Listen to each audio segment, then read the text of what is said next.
ಸಂಸ್ಕೃತ ಭಾರತಿ ವರ್ಷ ಶ್ರಾವಣ ಮಾಸದ ಹುಣ್ಣಿಮೆ ದಿವಸ ಸಂಸ್ಕೃತ ದಿನಾಚರಣೆಯನ್ನು ಆಚರಿಸ್ತಾ ಬಂದಿದೆ.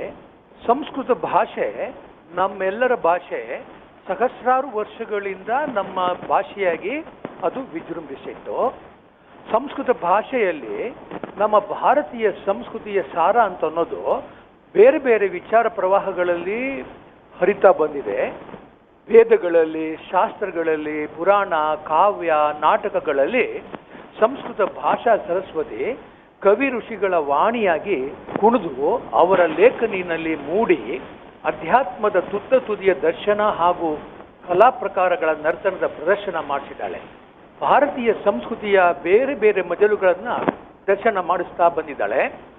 ಬೇರೆ ಬೇರೆ ಭಾಷೆಗಳನ್ನು ಹುಟ್ಟುಹಾಕಿ ಆ ಭಾಷೆಗಳ ಜನನಿಯಾಗಿ, ಸಖಿಯಾಗಿ ಅವುಗಳನ್ನು ಬೆಳೆಸ್ತಾ ದೇಶವನ್ನು ಒಂದೇ ಸೂತ್ರದಲ್ಲಿ ಬಂಧಿಸ್ತಾ ಇಹಪರಗಳ ಸಾಧನೆಗೂ ಅದು ಮಾರ್ಗವನ್ನು ತೋರಿಸ್ತಾ ಬಂದಿದೆ. ಸಂಸ್ಕೃತ ಎಲ್ಲ ಪ್ರಕಾರಗಳಿಗೂ ಆಶ್ರಯ ಕೊಡ್ತಾ ಸಾಹಿತ್ಯಕ್ಕೆ ಶಾಸನಗಳ ಭಾಷೆಯಾಗಿತ್ತು, ಆಡಳಿತ ವರ್ಗದ ಭಾಷೆಯಾಗಿತ್ತು, ಸಂಪರ್ಕ ಭಾಷೆಯಾಗಿತ್ತು, ಹೆಮ್ಮೆಯ ಭಾಷೆಯಾಗಿ ಪಂಡಿತ ವರ್ಗದವರಿಗೂ ಆಗಿತ್ತು, ಒಂದಾನೊಂದು ಕಾಲದಲ್ಲಿ ಜನಸಾಮಾನ್ಯರ ಆಧಾರದ ಭಾಷೆಯೂ ಆಗಿ ಇವತ್ತು ಸಹ ಸಂಸ್ಕೃತದಲ್ಲಿ ಯಾರಾದರೂ ಮಾತಾಡಿದ್ರೆ ಬಹಳ ಸಂತೋಷದಿಂದ ಜನ ಅದನ್ನು ಕೇಳ್ತಾ ಪ್ರತಿಷ್ಠಿತವಾಗಿದೆ. ಸಂಸ್ಕೃತ ಬಲ್ಲವರನ್ನು ಜನ ಆಧಾರದಿಂದ, ಪೂಜನೀಯ ಭಾವನೆಯಿಂದ ಈಗಲೂ ಗೌರವಿಸ್ತಾ ಬಂದಿದ್ದಾರೆ. ಸಂಸ್ಕೃತ ಹೇಗೆ ತನ್ನನ್ನು ಪುರಾತನತೆಗೆ ಒಪ್ಪಿಸಿಕೊಂಡಿದೆಯೋ ಕಂಪ್ಯೂಟರ್ ಭಾಷೆನೂ ಆಗೋದಕ್ಕೆ ಆಧುನಿಕತೆಗೂ ಅದು ತೆರೆದುಕೊಂಡಿದೆ.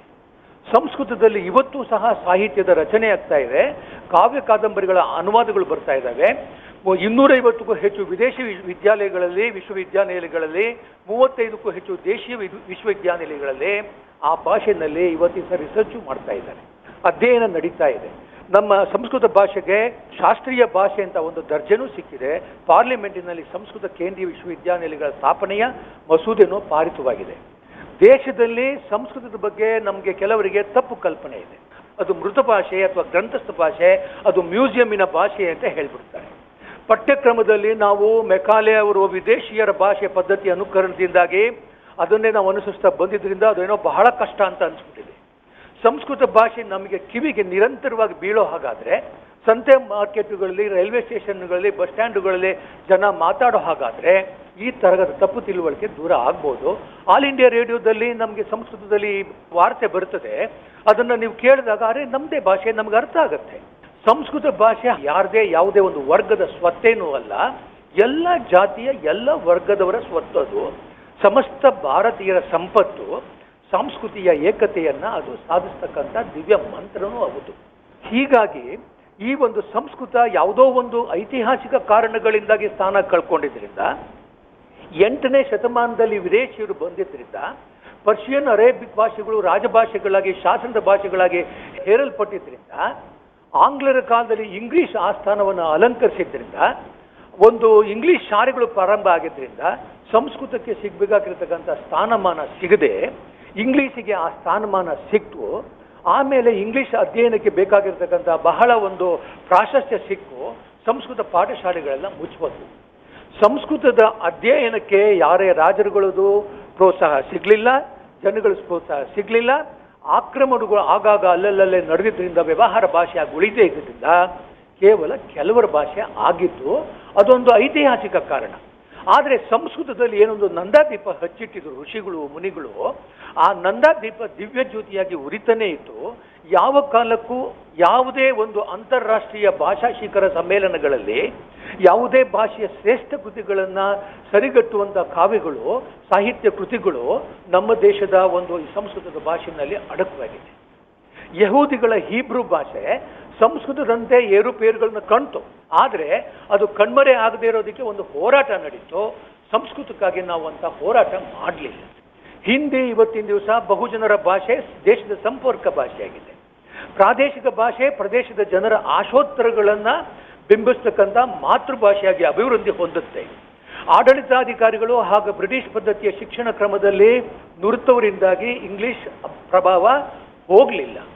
ಆದರೆ ಆಡಳಿತ ವ್ಯವಸ್ಥೆಯಲ್ಲಿ ಸ್ಥಾನ ಪಡೆಯದಿದ್ರು ಸಂಸ್ಕೃತದ ಸ್ಥಾನಮಾನ ಇವತ್ತಿನ ದಿವಸ ರಕ್ತದ ಕಣಕಣಗಳಲ್ಲಿ ಜನಗಳ ಮನಸ್ಸಿನಲ್ಲಿ ಹಾಸುಹೊಕ್ಕಾಗಿದೆ. ನಮ್ಮ ಭಾಷೆಯ ಪದಗಳನ್ನು ನೋಡಿ ಅದರಲ್ಲಿ 50%ಗಿಂತ ಹೆಚ್ಚು ಸಂಸ್ಕೃತನೇ ಇದೆ. ಮಠ ಮಂದಿರಗಳಲ್ಲಿ ಶ್ರದ್ಧೆ ಇರುವ ಬಹು ಜನರಿಗೆ ಸಂಸ್ಕೃತ ಮಂತ್ರ ತನ್ಮಯತೆಯನ್ನು ಉಂಟು ಮಾಡುತ್ತೆ. ಅದರಲ್ಲಿ ನಡೀತಾ ಇರ್ತಕ್ಕಂಥ ಕಾವ್ಯ ಕಥಾ ಪ್ರವಚನಗಳನ್ನೇ ನಂಬಿಕೊಂಡು ಬೇರೆ ಬೇರೆ ಭಾಷೆಗಳಲ್ಲಿ ಏನೊಂದು ಕಾವ್ಯ ಸಾಹಿತ್ಯ ಸೃಷ್ಟಿಯಾಗಿದೆ, ಸಂಸ್ಕೃತ ಅಳಿದು ಹೋಗೋದಕ್ಕೆ ಸಾಧ್ಯವಾಗಿಲ್ಲ. ಪಾರ್ಲಿಮೆಂಟ್ನಲ್ಲಿ ಇವತ್ತಿನ ದಿವಸ ಕೇಂದ್ರೀಯ ಸಂಸ್ಕೃತ ವಿಶ್ವವಿದ್ಯಾನಿಲಯಗಳ ಸ್ಥಾಪನೆಗೆ ಏನೊಂದು ಚರ್ಚೆ ಆಯಿತೋ ಎಲ್ಲ ಪಕ್ಷಗಳು ಅದಕ್ಕೆ ಒಪ್ಕೊಂಡಿದ್ದಾರೆ. ಸಂಸ್ಕೃತದಲ್ಲಿರ್ತಕ್ಕಂಥ ಶಬ್ದ ನಿರ್ಮಾಣ ಶಕ್ತಿ ಬೇರೆ ಯಾವ ಭಾಷೆನಲ್ಲೋ ಪ್ರಪಂಚದಲ್ಲಿ ಇಲ್ಲ. ವ್ಯವಹಾರೋಪಯೋಗಿ ಪಾರಿಭಾಷಿಕ ಪದಗಳ ನಿರ್ಮಾಣ ಇದರಲ್ಲಿ ಸುಲಭ. ಕಂಪ್ಯೂಟರ್ ಭಾಷೆ ಆಗೋದಕ್ಕೆ ಎಲ್ಲ ವಿಧದಿಂದಲೂ ಅರ್ಹ ಅಂತ ಹೇಳಿ ರಿಸರ್ಚ್ಗಳು ಹೇಳಿದ್ದಾವೆ. ವೈಜ್ಞಾನಿಕ ಗಣಿತೀಯ ವಿಷಯಗಳು ಇದರಲ್ಲಿ ಇದೆ. ಗಣಿತಶಾಸ್ತ್ರ, ರಸಾಯನಶಾಸ್ತ್ರ, ಶಿಲ್ಪಶಾಸ್ತ್ರ, ಜೀವವಿಜ್ಞಾನ, ವೈದ್ಯಕೀಯ ಇವೆಲ್ಲ ಸಂಸ್ಕೃತದಲ್ಲಿ ಇದೆ. ಈ ಎಲ್ಲ ವಿಷಯಗಳನ್ನ ಮಂದಟ್ಟು ಮಾಡಿಕೊಂಡು ಭಾರತ ಸಂಸ್ಕೃತಿ ಆತ್ಮ ಆಗಿರ್ತಕ್ಕಂಥ ಸಂಸ್ಕೃತವನ್ನು ನಾವು ಭಾರತ ಮಾತೆಯ ಹೃದಯ ಸಿಂಹಾಸನದಲ್ಲಿ ಪುನರ್ ಪ್ರತಿಷ್ಠಾಪನೆ ಮಾಡಬೇಕು ಅಂತ ಹೇಳಿ ಬೇರೆ ಬೇರೆ ಸಂಸ್ಥೆಗಳು ಕಾರ್ಯಕ್ರಮ ಹಾಕ್ಕೊಂಡಿದ್ದಾರೆ. ಸಂಸ್ಕೃತ ಭಾರತಿ ಸಂಸ್ಕೃತ ಪ್ರೇಮಿ ಸಂಘಟನೆಗಳ ಮಾತೃಸ್ಥಾನದಲ್ಲಿ ನಿಂತ್ಕೊಂಡು ಜನಸಾಮಾನ್ಯರಿಗೆ ಸಂಸ್ಕೃತದಲ್ಲಿ ಮಾತಾಡೋದನ್ನು ಕಲಿಸೋದಕ್ಕೆ, ಸಂಸ್ಕೃತ ಕಲಿಕೆಯನ್ನು ಜನಸಾಮಾನ್ಯರ ಬಾಗಿಲಿಗೆ ಅಂಚೆ ಶಿಕ್ಷಣದ ಮೂಲಕ ಸಂಸ್ಕೃತ ಸಾಹಿತ್ಯ ಪ್ರಸಾರದಲ್ಲಿ ತೊಡಗಿಕೊಂಡಿದೆ. ಸಂಸ್ಕೃತ ಭಾರತಿ ಒಂದು ಸಂಭಾಷಣಾ ಶಿಬಿರವನ್ನು ನಡೆಸ್ತಾ ಇದೆ. ಜನಗಳಲ್ಲಿ ಸಂಸ್ಕೃತ ಪ್ರೇಮವನ್ನು ಜಾಗೃತಗೊಳಿಸೋದಕ್ಕೆ ಸಹಾಯಕವಾಗಿದೆ. ಸಂಸ್ಕೃತ ಸರಳ ಸುಲಭ ಎಂಬುದು ಇದರಿಂದ ಗೊತ್ತಾಗ್ತಾ ಇದೆ. ಈ 10 ದಿವಸಗಳ ಈ ಸಂಭಾಷಣಾ ಶಿಬಿರ ಜನಗಳನ್ನ ಸಂಸ್ಕೃತ ದೇವಿಯ ದೇಗುಲದ ಪ್ರವೇಶಕ್ಕೆ ಒಯ್ದುಕೊಂಡು ಹೋಗ್ತಕ್ಕಂಥ ಒಂದು ಮೆಟ್ಟಿಲುಗಳಾಗ್ತಾ ಇದೆ. ಸಂಸ್ಕೃತವನ್ನು ಕಲಿಸ್ತಕ್ಕಂಥ ಯಾವುದೇ ವ್ಯಕ್ತಿ, ಅಧ್ಯಾಪಕರುಗಳು ಇದರಲ್ಲಿ ಭಾಗವಹಿಸಬಹುದು. ಸಂಸ್ಕೃತದಲ್ಲಿ ಸಂಭಾಷಣೆಯ ಕೌಶಲ್ಯವನ್ನು ಬೆಳೆಸ್ಕೊಳ್ಬಹುದು. ಸಂಭಾಷಣೆ ನಡೆಸೋದಕ್ಕೆ ಹಲವಾರು ಪುಸ್ತಕ, ಧ್ವನಿ ಮುದ್ರಿಕೆ ಪ್ರಕಟಣೆ ಮಾಡ್ತಾ ಇದ್ದೀವಿ. ಅಂಚೆ ಮೂಲಕ ಪ್ರವೇಶ, ಪರಿಚಯ, ಶಿಕ್ಷಾ, ಕೋವಿದ ಪರೀಕ್ಷೆಗಳನ್ನು ನಡೆಸ್ತಾ ಇದ್ದೀವಿ. ಆನ್ಲೈನ್ ಮೂಲಕದಲ್ಲೂ ಕೆಲವು ಕಾರ್ಯಕ್ರಮಗಳನ್ನು ನಾವು ಹಮ್ಮಿಕೊಂಡಿದ್ದೀವಿ. 18 ಲಕ್ಷಕ್ಕೂ ಹೆಚ್ಚು ಜನ ಸಂಸ್ಕೃತ ಸಂಭಾಷಣೆ ಮಾಡೋರು ಇವತ್ತಿನ ದಿವಸ ಸಿಗ್ತಾ ಇದ್ದಾರೆ. 800ಕ್ಕೂ ಹೆಚ್ಚು ಶಿಕ್ಷಕರುಗಳು ಈ ತರಬೇತಿ ಪಡೆದು ಈ ಕಾರ್ಯದಲ್ಲಿ ತೊಡಗಿಕೊಂಡಿದ್ದಾರೆ. 40 ಸರಳ ಸಂಸ್ಕೃತ ಪುಸ್ತಕಗಳು ಮುದ್ರಣ ಆಗಿದ್ದಾವೆ. 2000ಕ್ಕೂ ಹೆಚ್ಚು ಮನೆಗಳು ಸಂಸ್ಕೃತ ಗೃಹಗಳಾಗಿದ್ದಾವೆ. ಸಂಸ್ಕೃತದಲ್ಲಿ ಶುಭಾಶಯ ಕಳಿಸ್ಬೋದು, ಇನ್ವಿಟೇಷನ್ ಪ್ರಿಂಟ್ ಮಾಡ್ಬೋದು, ಪೇಪರ್ನಲ್ಲಿ ಬರಿಬೋದು, ಸಾರ್ವಜನಿಕ ಸ್ಥಳಗಳಲ್ಲಿ ಸಂಸ್ಕೃತದಲ್ಲಿ ಮಾತಾಡೋದು, ಈ ಥರ ಎಲ್ಲ ಮಾಡೋದ್ರಿಂದ ಜನಗಳಲ್ಲಿ ಕುತೂಹಲ ಹುಟ್ಟಿಸಿ ಪುಸ್ತಕಗಳ ಉಡುಗೊರೆ ಇವೆಲ್ಲ ನಾವು ಕೊಡ್ತಾ ಸಂಸ್ಕೃತದ ಬಗ್ಗೆ ಒಂದು ವಾತಾವರಣವನ್ನು ಕಲ್ಪಿಸ್ತಾ ಇದ್ದೀವಿ. ಆಕಾಶವಾಣಿನಲ್ಲಿ, ದೂರದರ್ಶನದಲ್ಲಿ ಬರ್ತಾ ಇರ್ತಕ್ಕಂಥ ಸಂಸ್ಕೃತ ಕಾರ್ಯಕ್ರಮಗಳನ್ನು ನೋಡೋದ್ರಿಂದ ನಿಮ್ಮ ಸಂಸ್ಕೃತ ಇಂಪ್ರೂವ್ಮೆಂಟ್ ಆಗೋದ್ರಲ್ಲಿ ಸಂದೇಹನೇ ಇಲ್ಲ. ಪಕ್ಕದ ಮನೆಯವರಿಗೆ ಸಂಸ್ಕೃತ ಕಲಿಯೋದಕ್ಕೂ ನೀವು ಹೇಳೋದ್ರಿಂದ ಸಂಸ್ಕೃತದ ಒಂದು ವಾತಾವರಣವನ್ನು ನೀವು ಕಲ್ಪಿಸ್ತೀವಿ. ಸಂಸ್ಕೃತದ ರಕ್ಷಣೆಯಿಂದ ನಾವು ಭಾರತದ ಪುನರುತ್ಥಾನದಂತ ದೃಢವಾಗಿ ಹೆಜ್ಜೆ ಹಾಕೋದಕ್ಕೆ ಸಾಧ್ಯ. ನಾವೊಂದು ಅಭಿಯಾನ ಮಾಡಬೇಕಾಗಿದೆ. ವಿಶ್ವದ ಬೇರೆ ಬೇರೆ ಕಡೆಗಳಲ್ಲಿ ಸಂಸ್ಕೃತದಲ್ಲಿ ಹುದುಗಿರ್ತಕ್ಕಂಥ ಅಪಾರ ಜ್ಞಾನ ನಿಧಿಯನ್ನು ತಮ್ಮದಾಗಿಸ್ಕೋಬೇಕು ಅಂತ ಬೇರೆ ಬೇರೆ ಯೂನಿವರ್ಸಿಟಿಗಳು ಕೆಲಸ ಮಾಡ್ತಿದ್ದಾರೆ. ಪಾಶ್ಚಿಮಾತ್ಯರು ಜ್ಞಾನದ ಎಲ್ಲ ಶಾಖೆಗಳಿಗೂ, ಜೀವನಕ್ಕೆ ಸಂಬಂಧಿಸಿದ ಇತರ ಕ್ಷೇತ್ರಗಳಿಗೂ ಅಪಾರವಾದ ಸಂಸ್ಕೃತ ಸಾಗರದ ಮುತ್ತು ರತ್ನಗಳನ್ನು, ದಾರ್ಶನಿಕ ಆಧ್ಯಾತ್ಮಿಕ ಜ್ಞಾನ ರತ್ನಗಳನ್ನು ಅಗದು ತೆಗೆದು ತಮ್ಮ ಉಪಯೋಗ ಪಡ್ಕೋತಾ ಇದ್ದಾರೆ. ಸಾಂಸ್ಕೃತಿಕ ಸಂಪತ್ತುಗಳಿಗೂ ಅದರಿಂದ ಅವರಿಗೆ ಉಪಯೋಗ ಆಗ್ತಾ ಇದೆ. ಸಂಸ್ಕೃತದ ಬಗೆನ ಈ ಹೋರಾಟದ ಸಮಯದಲ್ಲಿ ನಾವು ನಿದ್ರೆ ಮಾಡಬಾರ್ದು. ಗೃಹೇ ಗೃಹೇ ಸಂಸ್ಕೃತಂ ವದಾಮಿ ಸಂಸ್ಕೃತಂ ನಿತ್ಯಂ ಅನ್ನೋ ಹಾಗೆ ಸಂಸ್ಕೃತದಲ್ಲಿ ನಾಟಕ, ಕಥೆ, ಕಾವ್ಯ, ಕಾದಂಬರಿಗಳು ಇನ್ನೂ ಹೆಚ್ಚಿನ ಸಂಖ್ಯೆಯಲ್ಲಿ ಬರೋ ಹಾಗೆ ಮಾಡಿ, ಹೊಸ ಬರವಣಿಗೆಗಳು ಬರೋ ಹಾಗೆ ಸಂಸ್ಕೃತ ಧರ್ಮಗಳಿಗಾಗಿ ನಡೆಯುವ ಹೋರಾಟಗಳು ಇವುಗಳನ್ನು ನಾವು ನಡೆಸ್ಕೊಂಡು ಬರಬೇಕಾಗಿದೆ. ನಾವು ಮಾಡ್ತಾ ಇರ್ತಕ್ಕಂಥ ಸಂವಾದ ನಮ್ಮ ದೇಶದ ಸಂಸ್ಕೃತಿ, ನಮ್ಮ ಸಂಸ್ಕಾರಕ್ಕೆ ಅಗತ್ಯವಾಗಿ ಇವತ್ತಿನ ದಿವಸ ಏನು ಬೇಕಾಗಿದೆ ಆ ಆವಿಷ್ಕಾರ ಮನೋವೃತ್ತಿ, ಅದಕ್ಕೊಂದು ವೇದಿಕೆಯನ್ನು ನಿರ್ಮಾಣ ಮಾಡಬೇಕು. ಪುರಾತನವಾಗಿರೋದೆಲ್ಲ ಪವಿತ್ರ ಏನಲ್ಲ ಅಂತ ಕಾಳಿದಾಸ ಹೇಳ್ತಾನೆ. ಅದನ್ನು ನಾವು ಅರ್ಥ ಮಾಡ್ಕೋಬೇಕು. ನಾವು ಹೊಸ ಪುಸ್ತಕಗಳನ್ನು ಸಂಸ್ಕೃತದಲ್ಲಿ ಬರೀತಿಲ್ಲ, ಹಳೆ ಗ್ರಂಥಗಳನ್ನೇ ಬರ್ತಾ ಇದೆ. ಅವುಗಳ ಜಾಗದಲ್ಲಿ ಹೊಸ ಪುಸ್ತಕ ತರೋದಕ್ಕೆ ಪಾಶ್ಚಿಮಾತ್ಯರು ಏನು ಪ್ರಯತ್ನ ಮಾಡ್ತಾ ಇದ್ದಾರೆ, ನಮ್ಮ ದೇಶದವರು ಅಂತ ಒಂದು ಕಾಳಜಿಯನ್ನು ತೋರಿಸ್ತಾ ಇಲ್ಲ. ಅದನ್ನು ನಾವು ಬದಲಾಯಿಸಬೇಕಾಗಿದೆ. ನಮ್ಮ ಪಂಡಿತರಿಗೆ, ನಮ್ಮ ವಿದ್ವಾಂಸರಿಗೆ ಅದರ ಅಗತ್ಯತೆ ಇದೆ ಅಂತ ಅನ್ನೋದ್ರ ಬಗ್ಗೆ ಗೊತ್ತಿರಬೇಕು.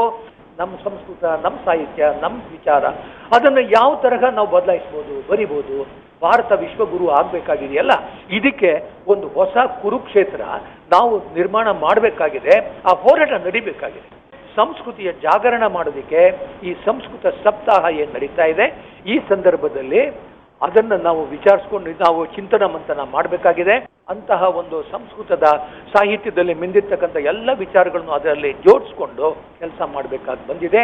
ನಾವು ನಮ್ಮ ಹಾದಿನ ಸುನಿಶ್ಚಿತಗೊಳಿಸಬೇಕು.